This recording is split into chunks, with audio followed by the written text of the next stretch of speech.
Alléluia. Et donc, la loi de la détermination et du courage est une loi importante.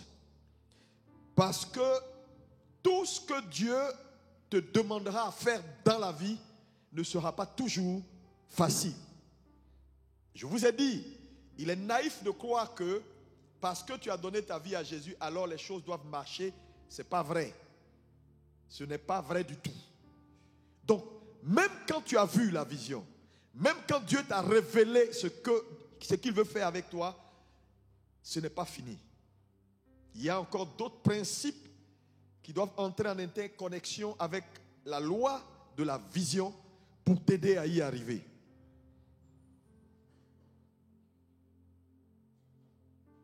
Est-ce que quelqu'un peut me dire Amen?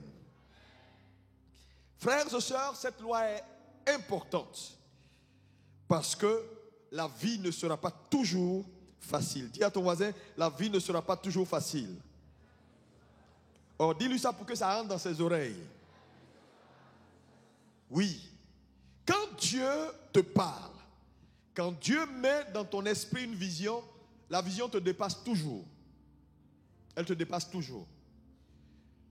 Quand Dieu te dit, voilà où je veux que tu ailles, si cette vision-là vient de Dieu, elle te fera peur. Et elle va également attirer vers toi de l'adversité. Et donc tu auras besoin de courage. Alléluia. Tu auras besoin de courage. Dis à ton voisin, tu auras besoin de courage. Lorsque vous voyez une vie qui réussit, une vie qui innove, une vie qui plaît, une vie qui inspire, frère, derrière cette vie, il y a des principes qui marchent. Il n'y a aucune nouvelle chose et bonne chose qui arrive à la vie d'un homme qui n'est pas courageux et qui n'a pas de la détermination. Est-ce qu'on peut répéter avec moi détermination? Encore plus fort? Oui, parce qu'il faut de la détermination et du courage pour être différent dans sa génération.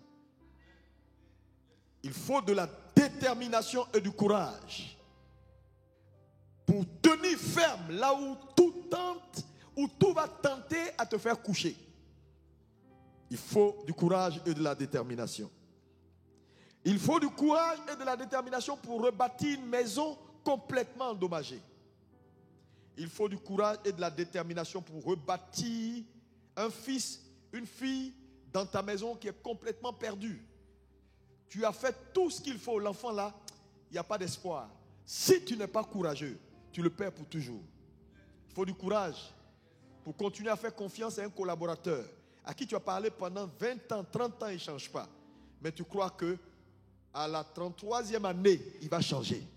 Il faut du courage et de la détermination. Frère, il n'y a personne qui est mauvais dans la vie. Il n'y a aucune situation que Dieu ne peut pas changer dans la vie. Mais il n'y a que des hommes qui manquent de courage et de détermination. C'est pourquoi ce matin, je voulais te dire que c'est encore possible. Regarde ton voisin, dis-lui c'est encore possible. Oh, dis-lui ça plus fort. Il faut du courage pour dire non là où tout le monde dit oui. Il faut beaucoup de courage. Frère, les hommes courageux et déterminés, il n'y en a pas beaucoup. C'est pourquoi notre monde est ce qu'il est avec son lot de, tu vois, on monte, on descend, parce qu'il n'y a pas beaucoup d'hommes courageux. Quand vous regardez un pays comme la Côte d'Ivoire et tout ce que nous sommes obligés de faire pour maintenir la paix dans une telle nation, c'est parce qu'il manque des hommes et des femmes courageux. Là où le courage et la détermination prennent place, il y a de l'innovation, il y a de l'espoir, il y a la vie, il y a la gloire. Oh, est-ce qu'on peut me dire amen, amen, amen, amen, amen, amen, amen. Quand tu vois une maison où il y a le chaos, c'est parce qu'il n'y a pas de courage et de détermination. Quand on est déterminé à faire marcher quelque chose, même quand ça ne marche pas, frère, on finit par y arriver. C'est pourquoi ce matin, si tu es désespéré, je suis venu te dire, relève-toi et prends courage. Si tu es fatigué, je suis venu te dire, relève-toi et prends courage. Parce que tu ne peux pas et tu ne pourras pas accomplir pour cette année ce que Dieu a mis dans ton cœur, si ces éléments-là te manquent, il ne s'agit pas simplement de rêver.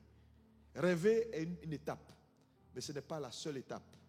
La détermination est importante parce qu'elle se nourrit, ou le courage se nourrit de la détermination. C'est deux éléments qu'on ne peut pas dissocier. Le courage se nourrit de la détermination. Et la détermination prend appui sur le courage. Parce que tu sais, si tu es déterminé, que tu n'es pas courageux, tu n'y arriveras pas. Parce que tu es déterminé à finir la course. Mais si tu n'es pas courageux pour faire face aux obstacles sur le chemin, tu vas abandonner, malgré ta détermination. D'où l'importance, non seulement d'être déterminé pour dire cette année, l'objectif que je me suis fixé, je vais y arriver. Mais il te faut aussi du courage. Parce que sur le chemin, les choses seront difficiles. Sur le chemin, il y aura de l'adversité. Tu vas rencontrer des hommes méchants. Des impossibilités. Mais il te faut du courage. Alléluia. Maintenant, le problème c'est qu'il faut faire la nuance entre la détermination et l'obstination. C'est deux choses que beaucoup de gens confondent souvent. Un homme déterminé n'est pas forcément un homme obstiné. L'obstination, c'est l'acharnement à faire quelque chose dont on sait que ça ne marchera pas. Ça, ce n'est pas de la détermination. C'est-à-dire, je sais qu'il n'y a pas route, mais je veux foncer quand même. C'est de l'entêtement. Ce n'est pas de ça que je vous parle. Il y a beaucoup de gens entêtés. Je parle de la détermination. Ta capacité à voir le but et à voir la possibilité de Dieu et à dire, j'y arriverai. Et associer à cela le courage pour faire chaque étape difficile qui se présentera devant toi. Il n'y a aucun homme qui est grand sans courage. Vous savez, les églises évangéliques en général ne s'en sortent pas parce qu'il n'y a pas beaucoup d'hommes courageux et déterminés dans nos églises. Il y a des gens qu'on a formatés à une foi virtuelle. Voilà, qui sont là. Alléluia. Hey, moi, je crois en Dieu. Je pense que ça va aller. 2025, c'est mon année. Je vais faire porc au four. Je vais faire une plantation de maïs. Je vais faire ça. Ils ont des rêves.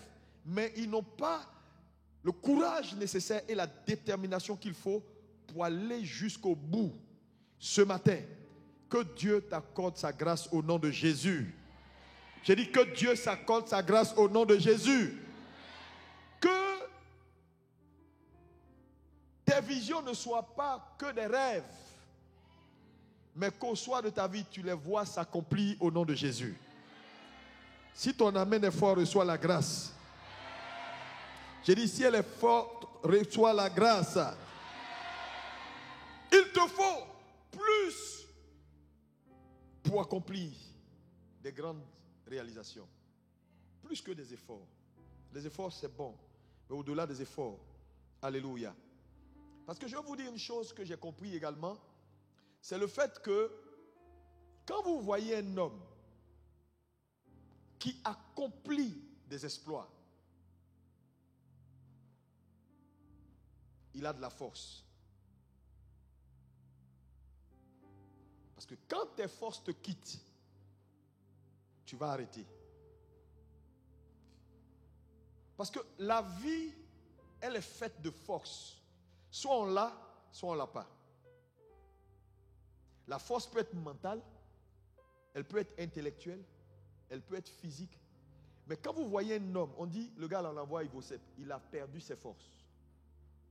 Ma prière pour toi ce matin, 2025, tu ne manqueras pas de force.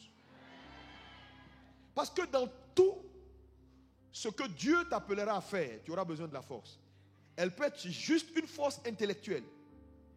Elle peut être juste une force mentale. Face à une situation difficile qui nécessite un mental à toute épreuve. peut être une force physique dans un domaine. Mais je suis venu dire et prophétiser la force qu'il te faut pour passer 2025. J'ai dit dans tous les domaines de ta vie, ne te manquera pas au nom puissant de Jésus. Tu te lèveras le matin, tu auras la force. Tu te réveilleras à 6 heures du matin, tu auras la force. Tu te réveilleras le soir, tu auras la force. Tu iras au travail, tu auras la force. La force de l'Éternel ne te manquera pas au nom de Jésus. Parce que si l'ennemi veut t'arrêter, il va te dépouiller de ta force. Parce que lorsqu'un homme n'a plus de force, parce que je vais vous dire la vérité, la détermination biblique est une force intérieure. C'est une force. Oui. La détermination est une force intérieure. Une force qui te pousse à avancer malgré les obstacles. C'est ça la détermination. Cette force te donne une résolution ferme. Frère, je te dis, si Satan ne s'est pas encore arrêté devant toi, c'est parce que ce que tu es en train de faire là ne l'intimide pas. Mais si les plans et les visions que Dieu t'a donnés sont destinés à accomplir les plans de Dieu pour l'humanité, Satan va se tenir devant toi. Tu auras besoin de force. Je ne manquerai pas de force au nom de Jésus. Dis, lève la main droite, dis, je ne manquerai pas de force au nom de Jésus. Alléluia. Alléluia. Frère, nous avons des exemples dans la Bible. Quand vous prenez l'histoire, par exemple, de la femme syrophoénicienne, dans Matthieu 15, verset 26, qu'est-ce qui est dit? Oui. Il répondit. Il n'est pas bien de prendre le pain des enfants et de le jeter aux petits chiens. Oui, Seigneur, dit-elle. Mais les petits chiens mangent les miettes qui tombent de la table de leur maître. Oui. Alors Jésus lui dit. Femme, ta foi est grande. Qu'il te soit fait comme tu veux. La phrase de Jésus ici veut dire, il était en train de dire à la dame, femme, ta force intérieure est grande. Ta capacité spirituelle est grande. Comment tu peux argumenter avec ton Dieu et prendre le dessus? Parce qu'elle est en argumentation avec son Créateur. Et elle place des argumentaires, c'est-à-dire elle construit sur du légal. Et elle finit par faire céder Jésus sur une promesse dont il n'est pas censé céder maintenant. Frère, si tu n'es pas fort, tu ne peux pas faire ça. Je prie que Dieu te donne de la force. Ah, ton amen montre que tu ne sais même pas dans quoi tu es. Frère, le Fils de l'homme a été envoyé pour d'abord les Juifs. Et il n'était pas encore le temps. C'est-à-dire, la saison n'était pas ouverte pour que les gentils ou les pécheurs que nous sommes, nous puissions avoir accès à la promesse. Mais voilà une femme qui est forte, alléluia, et qui, par sa détermination et son courage, va anticiper l'entrée des païens que nous sommes dans une alliance où on n'était pas encore censé entrer. Frère, ça, c'est ce qu'on appelle la force intérieure. Je prie. Là où les gens ont dit dans ta famille, personne ne y arrivera. Là où on a dit dans ta famille, personne ne deviendra ministre, directeur, n'aura pas ça. Par la force de l'Éternel, je dis, tu brises les protocoles et tu anticipes au nom de Jésus. Oh, je dis, je vois ta vie entrer là où les gens avaient mis un embargo. Là où on avait mis un embargo pour dire, cet homme n'arrivera jamais là. Je déclare, par la puissance du nom de Jésus, par la force de la détermination, entre au nom puissant de Jésus. Il y a des femmes, on a mis un embargo dans ta famille. On dit, les femmes n'enfantent pas. et de ta mère, de ta grand-mère, de ton arrière-grand-mère, personne n'a pu enfanter, mais par la force de l'Éternel, par la force de la détermination et du courage, ce matin, reçois la grâce d'entrer au nom de Jésus. Je dis, reçois la grâce d'entrer au nom de Jésus. Jésus dit, femme, ta foi est grande. Comment? C'est-à-dire, sa fille est malade, elle a besoin d'un miracle. Mais ce n'est pas encore le temps. Dieu a dit ce n'est pas le temps. Mais elle a fait fléchir Dieu.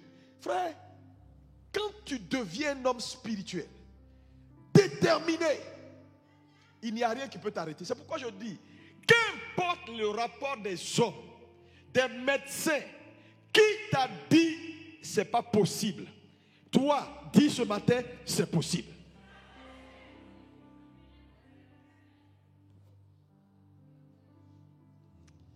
La détermination est quelque chose de puissant. On a un autre cas dans la Bible. Marc 2, versets 1 à 5. C'est 4 amis. Oui, vas-y. 4 jours après, Jésus revint à Capernaum. Oui. On apprit qu'il était à la maison. Oui. Et il s'assembla un si grand nombre de personnes que l'espace devant la porte ne pouvait plus les contenir. Oui. Il leur annonçait la parole. Des gens vinrent à lui, amenant un paralytique porté par 4 hommes. Oui. Comme il ne pouvait l'aborder à cause de la foule, il découvrit le toit de la maison où il était, et il descendit par cette ouverture. Le lit sur lequel le paralytique était couché. Oui. Jésus, voyant leur foi, Alléluia, dit au paralytique, mon enfant, tes péchés te sont pardonnés. Il y avait là quelques scribes qui étaient assis. Merci. Amen. Regardez cette histoire. 4 amis. Ma prière pour toi ce matin, c'est que Dieu te donne des hommes. Des hommes et des femmes déterminés. Ils sont fatigués de voir leurs amis couchés. Ils disent, assez, c'est assez. Ils prennent le monsieur. Ils apprennent que Jésus est quelque part en train de prêcher. Il n'y a plus de place, tout est rempli. Ils disent, ok, même si c'est rempli là, on va trouver une solution. Frère, la maison là n'appartient pas à ces gars-là. Ce n'est pas leur maison, mais ils décident. Tu sais, quand tu es courageux, aïe, aïe, aïe, aïe, aïe, je vois des gens dans cette salle. Cette année, oh, il y a une force qui va entrer dans ton esprit. Là où on t'a dit non, tu vas arriver là-bas et tu vas dire oui, c'est moi. Oui, on m'avait dit non, mais je suis revenu parce que Dieu m'a dit, tu vas me dire oui. Et puis il te regarde et puis il te dit oui. Oh, je déclare que ce soit ton témoignage au nom de Jésus. Frère, ils ont enlevé la toiture de la maison. Je me pose la question, mais attends, le monsieur, il va faire comment après? Ils disent, nous, toiture, pas toiture, nous on ne connaît pas. On sait une seule chose. Le monsieur qui est couché ici, là, il ne doit plus retourner avec nous coucher.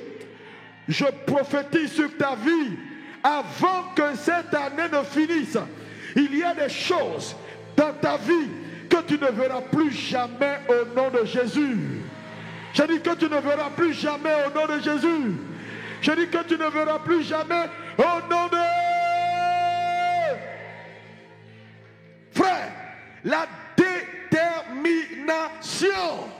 Est-ce que tu peux... Il y a quoi de détermination? Plus fort. Plus fort. Ça dépend de toi. Tout dépend de toi. Moi, j'ai compris une chose. Quand un homme est décidé, tout peut arriver. Frère, ils ont gâté la maison du monsieur. Et puis après, on parle de ça. Je veux voir mon objectif s'accomplir. Après, on va régler le problème. Tu vas aller dans des coins. Ils sont en train d'appeler. On appelle les noms. À un moment donné, on appelle quelqu'un. Ce n'est pas toi. Tu regardes, il ne se lève pas, puis tu te lèves. On dit, mais c'est toi. Tu dis, mais ah, bon, non, moi je ne sais pas. Hein. Et puis on dit, bon, ok, entrez en même temps, entrez. J'ai dit, à un moment donné, dans la vie, il faut être déterminé. Hein. Il y a des gens, frère, il y a des gens, ils sont là comme des tortues, ils ne peuvent pas avancer. Pour démarrer une affaire, ils vont rester là, discuter. Frère, à un moment donné de ta vie, lève-toi. Va à la présidence. Et tu es devant, on dit, mais où est votre invitation? Tu dis, non, je voulais voir s'il y a possibilité de saluer le président. Même le militaire, il hésite. Parce que si on n'est pas courageux, on ne peut pas venir dire, j'ai envie de... Est-ce que je peux saluer le président? Aussi simple que ça. Mais je suis un citoyen ivoirien, je peux saluer mon président. Et puis il appelle. 2 minutes. Allô? Il y a quelqu'un qui est là qui dit que lui, en fait, il veut saluer le président parce qu'il a un rendez-vous. Qui t'a donné le rendez-vous? J'ai un rendez-vous. Dieu m'a dit de venir le saluer.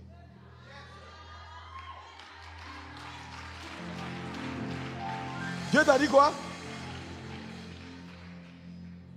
Bon, envoyez-les en salle d'attente là. On va voir ce qui va se passer.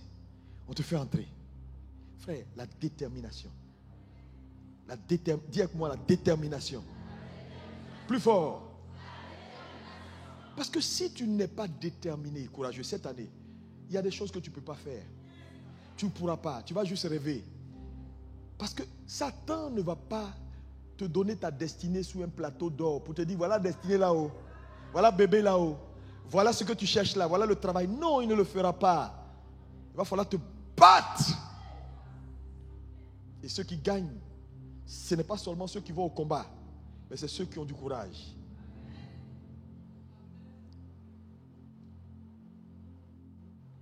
Oh, dis-moi un amen encore. 5 choses que je vais te donner qui sont très importantes, qui nourrissent et qui vont nourrir ta détermination à chaque étape de ta vie. Numéro 1. Quand vous voyez un homme qui ne s'arrête pas, qui est déterminé dans la vie, la première chose qui alimente cette détermination, c'est ce qu'il poursuit et c'est ce qu'il a vu. C'est très important. Ce que tu poursuis. Hébreux 11, verset 24. Regardez Hébreux 11, verset 24. Qu'est-ce qu'il dit? Oui. C'est par la foi que Moïse, devenu grand, refusa d'être appelé fils de la fille de Pharaon. Aimant mieux être maltraité avec le peuple de Dieu que d'avoir pour un temps la jouissance du péché, regardant l'opprobre de Christ comme une richesse plus grande que les trésors d'Égypte, car il avait les yeux fixés sur la rémunération. Regardez ici, là, c'est très important ce texte. Regardant l'opprobre de Christ, c'est-à-dire Moïse, l'Égyptien Moïse, qui a été formé à la culture égyptienne. C'est un Égyptien Moïse. Il est entré bébé. Il avait peut-être les ADN hébreux, mais il est égyptien. Par sa formation, il a été formaté égyptien dans la maison de Pharaon. Mais la Bible dit à un moment donné, lorsque Dieu entre en contact avec lui, il décide de ne plus se faire appeler fils de la fille de Pharaon. Il décide d'abandonner tous les privilèges parce qu'il a vu quelque chose. Il a vu l'opprobre de Christ comme une richesse plus grande. Je dis, si ce que tu poursuis ne devient pas devant toi quelque chose de réel, quelque chose de palpable, qui a beaucoup plus de valeur que ton état présent, tu n'avanceras pas. Moïse, il dit, comme une richesse plus grande que les trésors d'Égypte, car il avait les yeux fixés sur la rémunération. Dieu lui a parlé. Sa récompense, c'était Jésus. Plus rien ne pouvait l'arrêter. Même pas le grand Pharaon, son grand-père, avec qui il a vécu toute sa vie. Il connaissait Pharaon. Pharaon était Dieu en Égypte. Tu sais, c'est comme si tu décides, tu es de la famille de, on dit, Elon Musk est ton père. avec tous les milliards, tout ce qu'il a comme, ou bien Trump. Et puis, tu dis non, je préfère ne même pas être appelé fils de Trump parce que je veux faire. Vous savez, frère, pour renoncer à une si grande richesse, c'est que tu as vu plus grand que ça. Le problème de l'église, les gens n'ont pas d'égard pour les choses de Dieu. Ouais. Ce que tu poursuis, c'est la première chose qui nourrit la détermination d'un homme et son courage. Ce que tu as vu, ce que tu poursuis. Quand un homme n'a rien qu'il poursuit, tout peut l'arrêter. Tout peut le décourager. Tout. On lui parle mal, il laisse tomber. C'est comme quelqu'un qui est dans une telle église comme ABMC Cathédrale. Si tu n'es pas entré ici avec une vision, tu vas sortir. Frère, parce que les gens qui sont assis autour de toi, il n'y a pas bonne personne dedans. Tout le monde est venu chercher salut. Les gens vont te parler mal. Les gens vont t'insulter. Les gens vont mal te regarder. Le service d'ordre va mal te recevoir. Les jeunes filles elles vont mal. Tout peut te faire sortir. Mais si Dieu t'a dit, l'homme que tu vois là, c'est lui qui va t'aider. Je t'envoie vers lui. Je dis, il n'y a pas un frère qui va te parler mal ou qui va te faire palabre. Et puis tu vas dire non, moi je quitte l'église. Hey, parce que tu es entré, tu n'as rien vu. Quand tu sais que ta destinée est rattachée à quelque chose, frère, on ne te bouscule pas comme ça. Hein?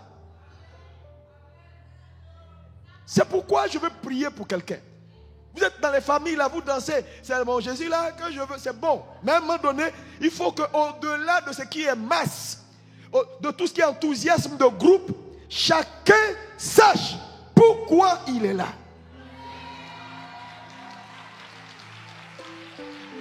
Oui, parce que je te dis, les responsables de famille là, ce sont des hommes.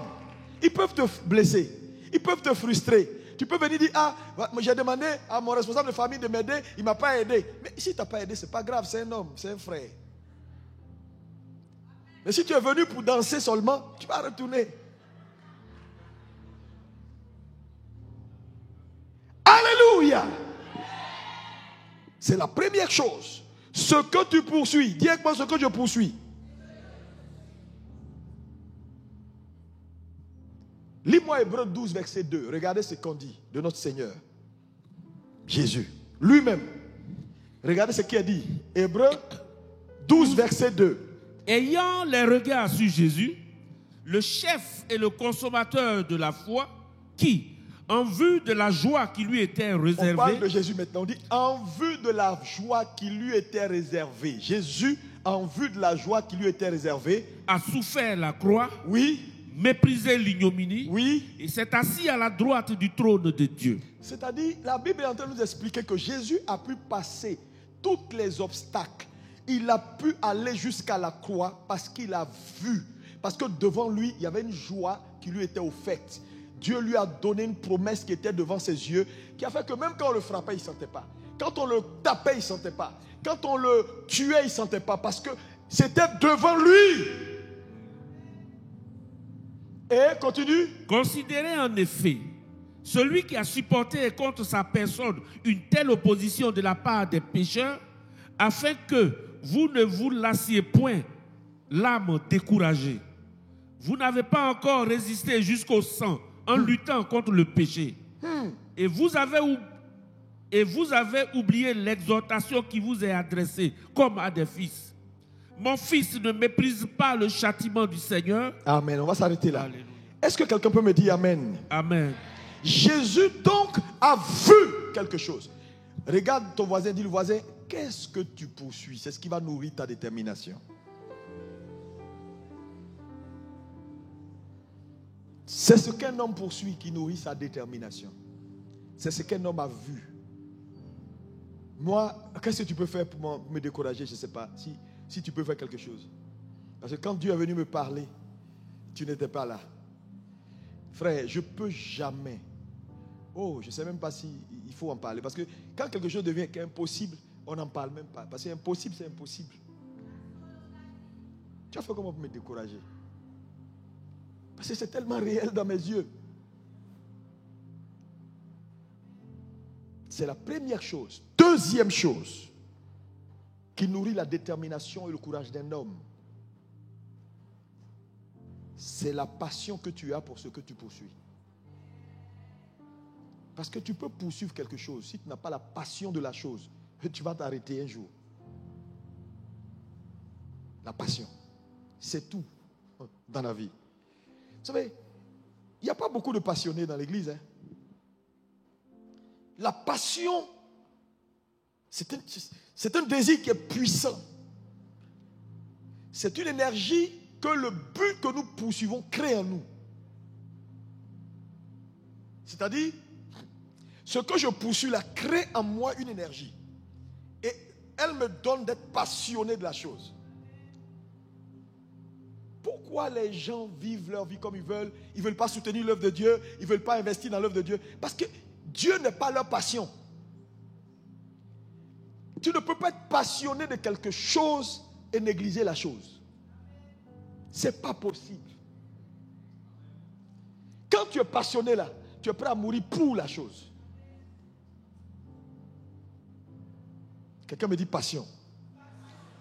Est-ce qu'il y a des passionnés de Dieu ici? Oh, je veux voir les passionnés de Dieu. Je veux que tu cries, tu donnes un cri de joie. Frère, la passion, c'est ça, c'est une émotion intense, vive pour quelque chose. Lis-moi Romains 1, verset 14 à 15. C'est l'énergie que le but que tu poursuis crée en toi. Elle brûle dans ton ventre comme ça. Vas-y. Je me dois aux Grecs et aux barbares. Oui. Aux savants et aux ignorants. Et si j'ai un vif désir de vous annoncer aussi l'évangile. Le mot vif désir, c'est ça la passion. J'ai un vif désir de vous annoncer aussi, oui. À vous qui êtes à Rome. Car je n'ai point honte de l'évangile. Oui. C'est une puissance de Dieu pour le salut de quiconque croit. Vous savez, Paul était tellement passionné que il était prêt même pour la prison. On n'a qu'à le frapper. Il va partir annoncer. Il est prêt à aller jusqu'à Rome. C'est-à-dire, si on te fait, je vais te faire ça un jour. Les différents voyages missionnaires de Paul. Frère, c'était une toupie. Hein? Il est ici. Après, il est ici. Je vois des gens qui n'aiment pas bouger. On dit, allons faire l'œuvre de Dieu. Non, pasteur, on doit aller évangéliser où ça? On dit, non, on va à Boisseau. Quand on a fini, on sera à Korogo. Pasteur, c'est trop compliqué. Moi, une fois par an, si je pars pour faire l'œuvre de Dieu, c'est suffisant. Une fois seulement. 3 fois, c'est trop. La passion. Il dit, même si on doit me frapper. Une fois, il s'est retrouvé quelque part où on l'a chicoté, on l'a mis en prison. Mais cela n'a pas empêché qu'il continue de louer son Dieu, d'adorer son Dieu et d'évangéliser. Il dit, malheur à moi si je n'annonce pas l'évangile. Ça, c'est la passion qui fait parler comme ça. La passion entretient la détermination. Un homme qui manque de passion, qui n'a pas cette énergie que le but qu'il poursuit crée en lui, à un moment donné, va lâcher prise. Les passionnés n'abandonnent pas comme ça. C'est pourquoi quand tu vois un homme, on dit il est passionné d'une femme. Passionné, mon ami, il peut tuer pour la femme là. Parce que quand il voit la dame là, quelqu'un l'a attrapé comme ça, son sang circule. Il devient comme un fou. Est-ce que c'est ce qu'on appelle passion? Passion. Dis à ton voisin, est-ce que tu as déjà été passionné de quelque chose? Tu peux prendre la chose. C'est une image. Tu peux prendre la dame là, tu la regardes comme tu dis. 2 minutes, tu deviens comme un fou. Même ses défauts, tu ne vois plus. Elle crache, tu dis, ça sent bon. Hein. Ils ont bassé le type là. Tu n'as pas bassé, tu es passionné.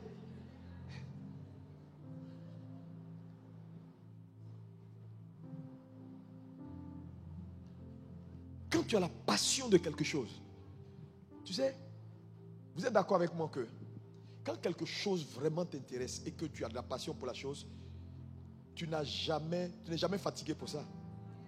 On te réveille à 4h du matin, tu vas là-bas. À midi, tu vas là-bas. Le soir, tu vas là-bas. C'est pourquoi je vous dis, vous les sœurs là, les dames là, si tu vois un homme, tu sors, il ne t'appelle pas. Tu n'es pas là, il s'en fout. Il ne t'aime pas.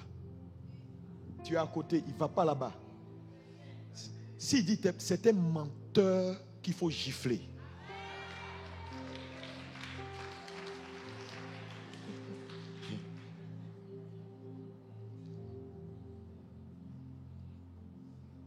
Garçon qui demande après toi, qui est jaloux, il t'aime. Ça peut t'énerver pour dire, tu m'appelles, il y a quoi? C'est pas grave, mais c'est une preuve que il t'aime. Il a une passion pour toi.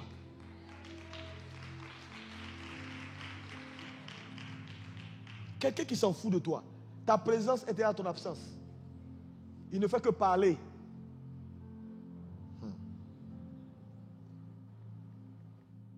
Que Dieu crée la passion de ce qu'il veut accomplir avec toi dans ton cœur au nom de Jésus. J'ai dit qu'il crée cette passion-là au nom de Jésus. Tu vas voir que quand tu vas commencer à être passionné des choses de Dieu, ça va se voir dans ton comportement. Venir à l'église sera un plaisir.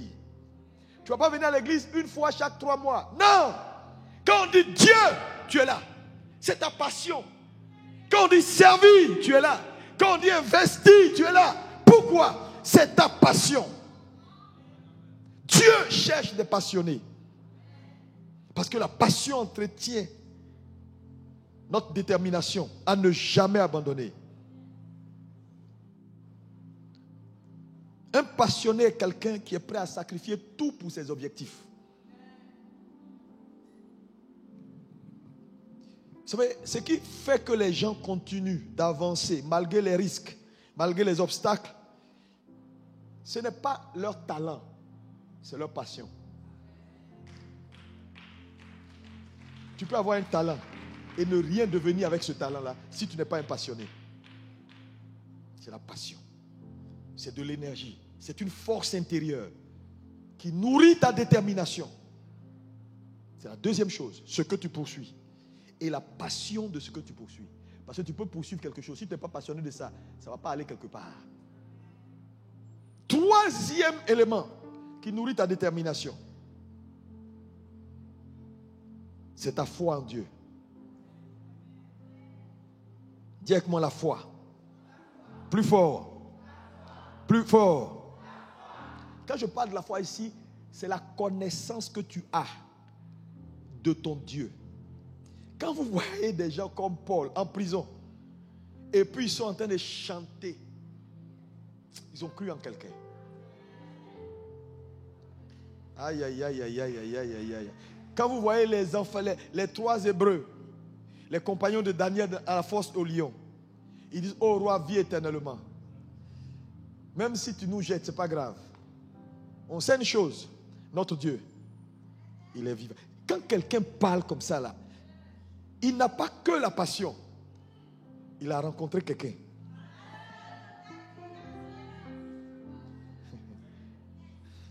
Dis à ton voisin, si tu as rencontré quelqu'un. Donc demande-lui s'il n'a pas rencontré, il faut qu'il rencontre quelqu'un. Ça va au-delà de la passion. Quand tu as rencontré quelqu'un, le quelqu'un dont on parle ici, là, c'est le Dieu Tout-Puissant. Lis-moi Ephésiens 6, verset 10. Ephésiens 6, verset 10 dit quoi? Oui.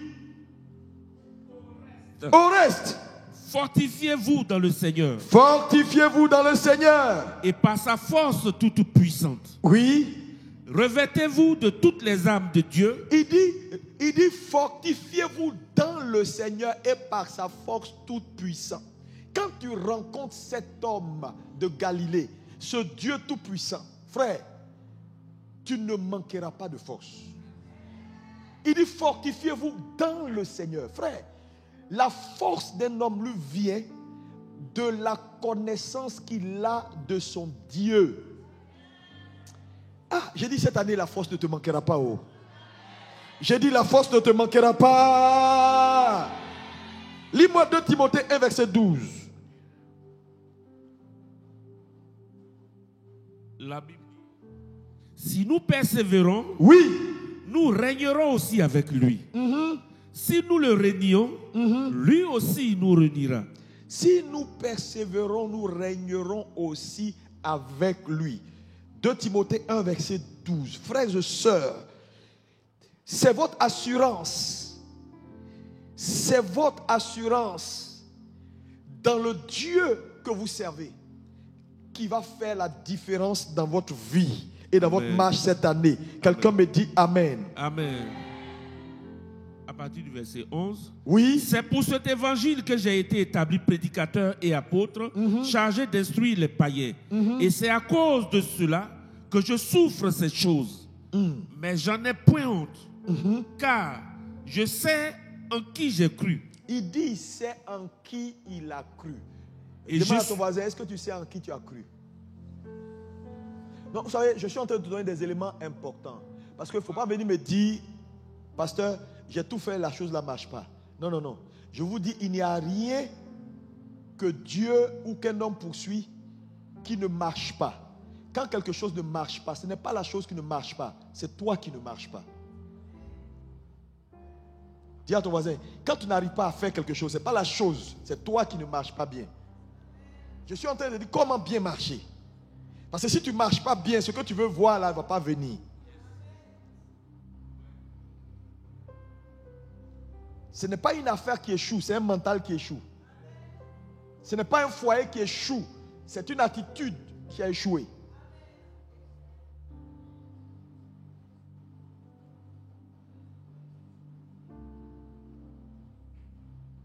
Proverbe 3, verset 7. Ne sois point sage à tes propres yeux. Crains l'Éternel, oui, et détourne-toi du mal.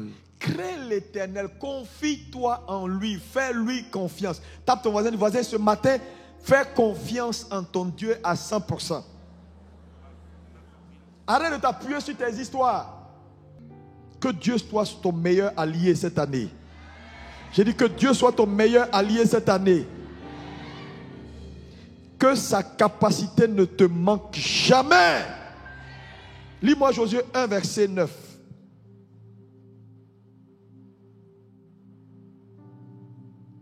La Bible dit, ne t'ai-je pas donné cet ordre?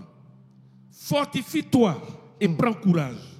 Dis à ton voisin, fortifie-toi en lui et prends courage. Fortifie-toi en lui et prends courage. Alléluia. Amen. Ne t'effraie point et ne t'épouvante point. Car l'Éternel, ton Dieu, est avec toi dans tout ce que tu entreprendras. Amen. Acclame Jésus.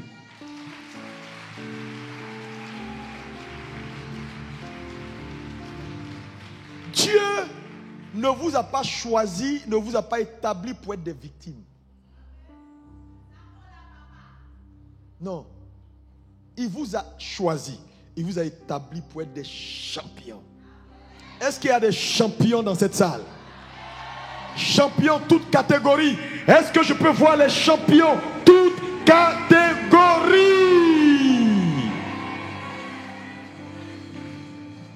Frère, tu sais, je te dis, ça peut être difficile, mais ça ne sera pas difficile pour toujours.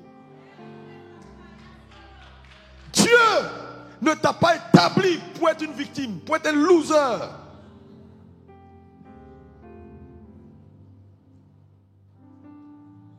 Proverbe 28, verset 1. Oui. Notez ces passages et méditez-les. Vas-y. Proverbe 28, verset 1. Le méchant prend la fuite sans qu'on le poursuive. Le juste a de l'assurance comme un jeune lion. Le juste a de l'assurance. Est-ce que tu as de l'assurance ce matin en ton Dieu? Votre foi en Dieu et dans sa parole entretient votre courage et votre détermination. Maintenant, je veux que tu écrives ceci, c'est très important. Ne construisez pas votre vie sur une spiritualité subjective, mais plutôt objective. Lis-moi le psaume 18, verset 30. Ne construis pas ta spiritualité sur une spiritualité subjective. Les histoires, tu parles, tu cites la Bible, tu ne sais même pas de quoi il s'agit, tu n'as pas d'expérience avec ton Dieu. C'est ça que j'appelle, quand un homme n'a pas d'expérience avec son Dieu, il est dans une spiritualité subjective. C'est-à-dire, il n'y a pas d'évidence. Dieu là, je le connais. Hébreux 3,16, Marc 4,5, mais il n'y a pas d'expérience, il n'y a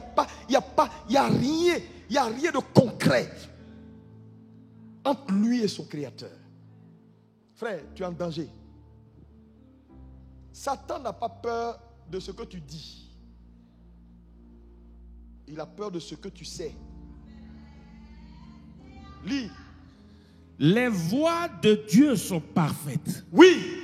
La parole de l'Éternel est éprouvée. Il est un bouclier pour tous ceux qui se confient en lui. Il dit sa parole est éprouvée, frère. Quand un homme croit Dieu et sa parole, rien ne peut lui arriver. Quand c'est difficile, la parole remonte dans son esprit. Quand c'est compliqué, la parole remonte dans son esprit. La plupart des gens dans l'église, tu sais, ce n'est pas le nombre d'années. Tu peux faire 20 ans, 30 ans dans une église, être diacre, ancien, pasteur, bishop, archevêque. Ce n'est pas ça qui compte. Est-ce que tu l'as rencontré? Est-ce que tu sais qui il est? C'est ça qui va être déterminant. Frère, les hommes qui connaissent leur Dieu font des exploits. On ne fait pas exploit avec argent, on fait exploit avec la connaissance de Dieu. C'est pourquoi cette année, si tu veux voir les grandes choses, que ta communion, ta confiance en Dieu soit bonifiée. Bonifie ta confiance en Dieu. C'est tout, hein. La parole fait figure d'autorité finale.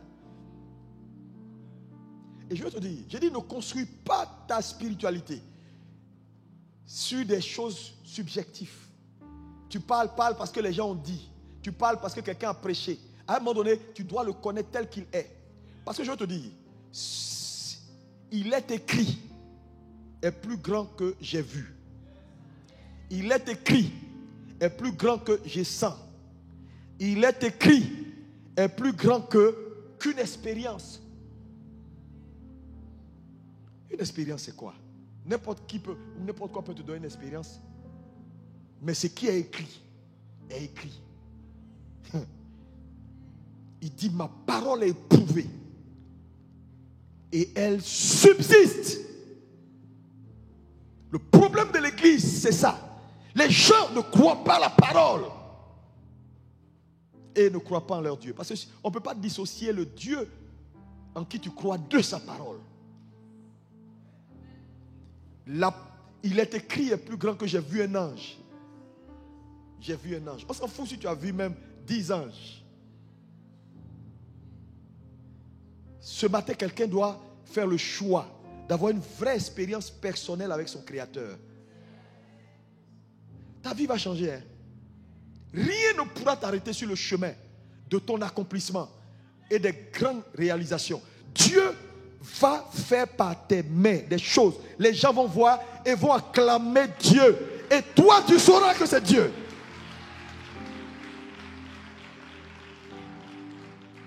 Alléluia.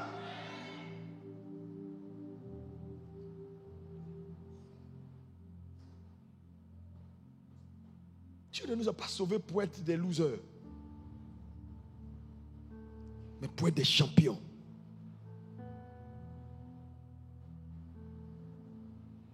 Je t'ai dit, Satan n'a pas peur de ce que tu vois, ce que tu dis, mais il a peur de ce qui est écrit. Quand tu crois celui qui est et ses écrits, tu es invincible. Matthieu 7, verset 24. Oui. Matthieu 7, verset 24, oui. C'est pourquoi quiconque entend ces paroles que je dis et les met en pratique sera semblable à un homme prudent qui a bâti sa maison sur le roc. La pluie est tombée, les torrents sont venus, les vents ont soufflé et se sont jetés contre cette maison. Dis-moi amen. Amen. Dis encore amen. 4. N'oublie jamais ce 4e point. C'est ta discipline qui nourrit ta passion. Vous savez, je vais vous dire, sans discipline, votre détermination va mourir. Quand l'objectif est là, tout le monde est chaud. Vous savez, je vous dis, le plus important, ce n'est pas être chaud. Mais c'est demeurer dans le temps. Il est facile d'être motivé pendant quelques jours. On vient d'un séminaire, on vient de l'église, on a prêché là, tout le monde a la foi là. Hey, quand je rentre, mardi, mercredi, les gens commencent à descendre. Maintenant, il dit, bon, tu devais aller sur le terrain non, pour voir, ou bien chercher le magasin pour ce que tu veux faire là. Il dit, quand le pasteur parlait dimanche là, il dit, même dimanche là, il cherche magasin, tout est fermé. Il dit, il est chaud. Donc, vers 16h déjà, il s'est levé, la portée culotte. Il dit, mardi, mercredi, on dit, mais lève-toi pour aller chercher le magasin. On va voir la semaine prochaine. Là, j'ai un peu des crampes aux pieds là. Facile d'être motivé pendant quelques heures. Ce qui te maintient dans le temps, c'est ta discipline. Dis avec moi la discipline. Sans discipline, tu n'auras pas de passion. Elle va mourir dans le temps. Note ceci. La discipline, c'est ce que tu fais de bon, même quand tu n'as pas envie de faire. C'est ça la discipline. C'est-à-dire, tu as payé une salle de sport, 50 000 francs par mois. Lundi, tu dois aller au sport. Tu es fatigué. Et puis tu dis, malgré la fatigue, je m'en vais. Tu es discipliné. Donc, là où il n'y a pas de discipline, la détermination meurt. Mais tu as payé la salle de sport depuis 3 ans. Tu ne fais que payer. Tu es allé 2 fois. Et à chaque fois qu'on vient à l'église, tu dis, moi là même, je dois faire un peu de sport. Hein. Mais tout ce que tu parles là, c'est, moi là même, là, je dois faire un peu de sport. Hein. Mais tu ne fais que parler, tu n'es pas discipliné. La discipline, c'est faire ce qui nous contrarie, mais on sait que c'est bon, mais on fait quand même. Bien que ce soit difficile. C'est ça la discipline. Et je vous dis, si vous voyez les hommes qui réussissent, ils sont disciplinés.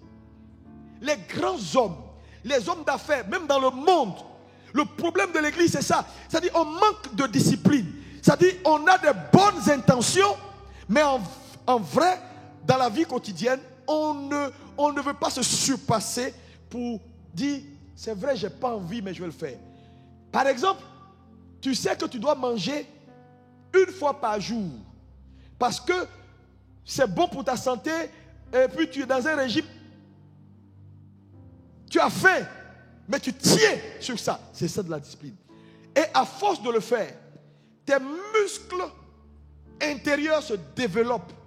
Et à un moment donné, ce qui était contraignant devient normal. Tu commences à être un homme qui va aller loin dans la vie. Parce que je vais vous dire, la programmation pour échouer là, on se programme pour échouer ou on se programme pour réussir. Et la discipline, montrez-moi un homme qui est grand, qui n'est pas discipliné. Non, dites-moi, montrez-moi un seul. Elon Musk, que vous voyez qui joue les trucs qui sautent là. Frère, dans son travail, il ne joue pas. Hein? Avec son travail, mon Dieu. Son argent, il ne met pas ça n'importe où. Même si pendant les élections, il donnait 1 million par jour. C'était à dessein. Les hommes puissants savent faire les choses au moment où il faut les faire. S'il doit prier à 6 h du matin, même quand il a sommeil, il se lève à 6 h. Parce que c'est une discipline qu'il s'est imposée. Et la discipline va renforcer ton courage et ta détermination. Ta capacité de faire ce que tu dois faire, même quand tu ne veux pas. Ta discipline, c'est le pont entre là où tu es et ce que tu veux devenir. Si tu n'es pas discipliné, tu n'iras nulle part dans la vie. Impose-toi des restrictions. Les hommes qui vont loin s'imposent des restrictions. Et je te dis, si je te dis c'est la chose la plus facile, tu es en train de te mentir. C'est la chose la plus difficile de tenir sur une décision qui est une bonne décision. Bon, à partir d'aujourd'hui, je prie tous les 4 heures du matin. Ça là, quand tu as dit ça là, le combat a commencé. J'ai dit, le combat a commencé. Tu vas te lever une fois à 4 heures. La prochaine fois, c'est la pluie là même qui va te... Et puis tu dis, hey, la pluie là, vraiment... Et puis tu mets ton drap sur toi. Et puis Dieu va te dire, tu dois te lever. C'est là on va voir si tu vas te lever. Ou bien le monsieur là, je ne lui parle plus. Parce qu'à chaque fois que je lui parle là, il est busy. Une fois, je ne parle pas avec toi. 2 fois, je ne parle pas avec toi. Et après, tu veux quoi même? Tu as cassé ta discipline. C'est la discipline qui construit le caractère.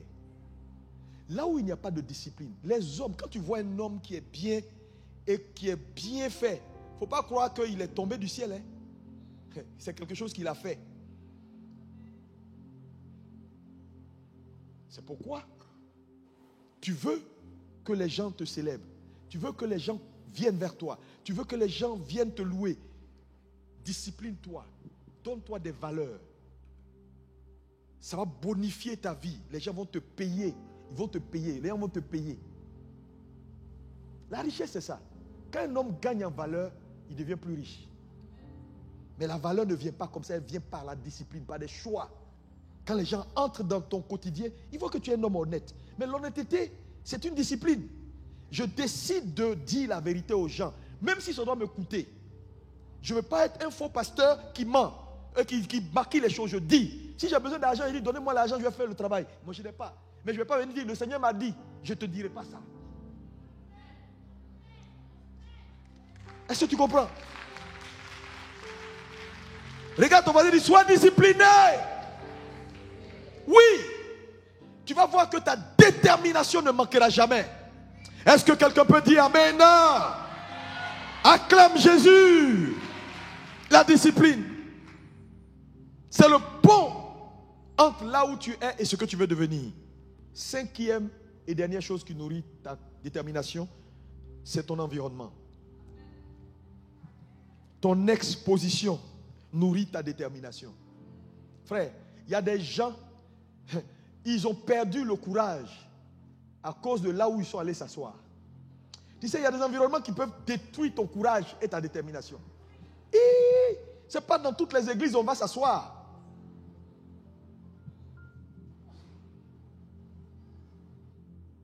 Ton environnement et ceux qui y sont. C'est pourquoi je vais te dire une vérité. Tu veux garder la détermination cette année et être un homme courageux, une femme courageuse? Alléluia. Entoure-toi des bonnes personnes. Des gens qui t'inspirent. Je veux dire, dans la vie est courte. On ne passe pas le temps avec les gens qui ne nous inspirent pas. Quand tu suis quelqu'un, il y a une part de ton futur en lui. Si tu ne vois pas ce futur-là, lâche-le! Dis à ton voisin, lâche-le!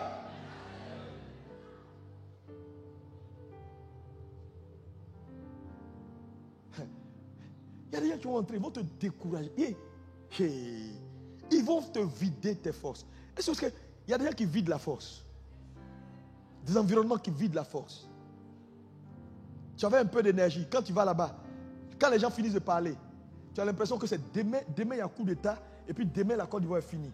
Et puis en même temps, tu as envie d'arranger tes affaires. Et puis en même temps, tu dis, mon affaire là même, mon argent, petit argent qui est à EcoBank là, je vais garder. Je ne sais pas. Parce qu'il paraît que il y a guerre qui arrive. Et puis tu prends ton argent. Et puis ton courage est parti. Et puis tu n'as plus envie d'investir. Et puis le courage que tu as pris à l'église pour aller faire affaire là, le monsieur t'a cassé en même temps. Il t'a dit, il faut attendre en 2026. Et pendant ce temps, il y en a qui ont compris que Dieu bénit toujours en temps de crise.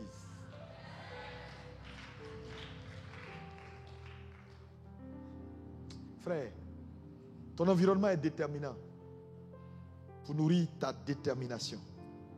Ce matin, par exemple, tu repars avec la force. Entoure-toi des personnes, des bonnes personnes, qui cultivent un aspect de ton futur.